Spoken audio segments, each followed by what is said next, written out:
Kanina pinag-uusapan natin ng deepfake videos. Hindi lang dyan dapat mag-ingat, Denise Tan, ang pagpapaganda, which you do not need, ay panganib rin. Ang mga detalye sa report ni Mobile Journal, Yeda Pascual. Imbes na mapaganda ang ilong, ang pagpapapogi, gone wrong. Yan ang nangyari sa lalaking nakilala ko mula Tayabas, Quezon, na biktima ng medical malpractice not once, but twice. Heto si Eloy, isang commercial model at talent noon. Kwento niya taong 2012, hinikayat siya ng kaibigan niyang magpa-inject sa ilong ng inakalang collagen. Ang nagturok, isang nagpanggap na student nurse. So hinahanapan ko siya ng ID, ang lagi niya sinasabi, ay wala akong ID kasi naiwan. Wala na akong magawa, kundi ayun na. Diretso na po yung injection hanggang nagkabayaran po kami ng 2 gigs ng 500 pesos po. Naging maganda naman daw ang kinalabasan ng ilong ni Eloy. Pero makalipas ang 2 taon, unti-unti na itong namaga, tumabingi at nagkaroon ng mga bukol. Kaya sumailalim siya sa operasyon. Doon ko na nalaman nung na-operahan ako, hindi nga po siya collagen. So silicone oil o foreign body granuloma po yung diagnosis sa akin. Binalikan niya pa raw yung nag-inject sa kanya. Pero tinakot at binantaan lang daw siya nito. Paliwanag ng isang facial plastic surgeon, hindi kaagad mararamdaman ng pasyente ang side effects ng silicone granuloma. Pero habang tumatagal, ay mamamaga at magkakaroon ito ng impeksyon.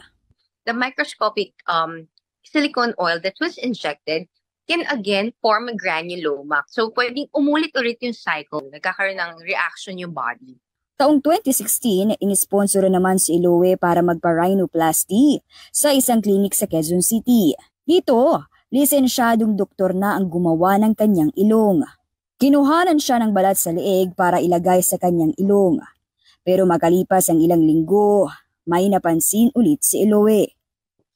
Nagkakaroon na po siya ng parang scar or keloid ng mumula. As in, malma po yung para kang binikti. Ganun po yung nangyari. Nakita niyo po nakalawit na parang langgonisa. Yan po yung balat na niroll nila na binuhay. Tapos kumuha sila ng taba sa tiyan ko. Then yung kalahati nito, malaki buwas ito eh.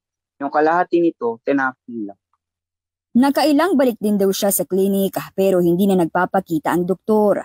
Dahil sa mga nangyari, si Eloy na-diagnose na may PTSD o Post-Traumatic Stress Disorder.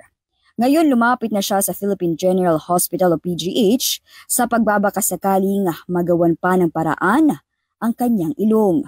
So balak na nilang gumawa na ng bagong ilong kaya tatanggalin na po yan mula dito. So lahat na nakikita nyo, babaklasin po yan. Kasi patay na po siya eh. Wala na pong vessels or blood na dumadaloy. Ngayong buwan nagka-schedule na ang kanyang operasyon sa PGH at nangangailangan po siya ng 2 bag ng dugo. Hindi naman masamang humiling na pagandahin ang ating panlabas na itsura. Pero siguruhin lang na ang ating lalapitan ay mapagkakatiwalaan. Mobile Journal Yeda Pascual po. Hatid ang mukha ng balita.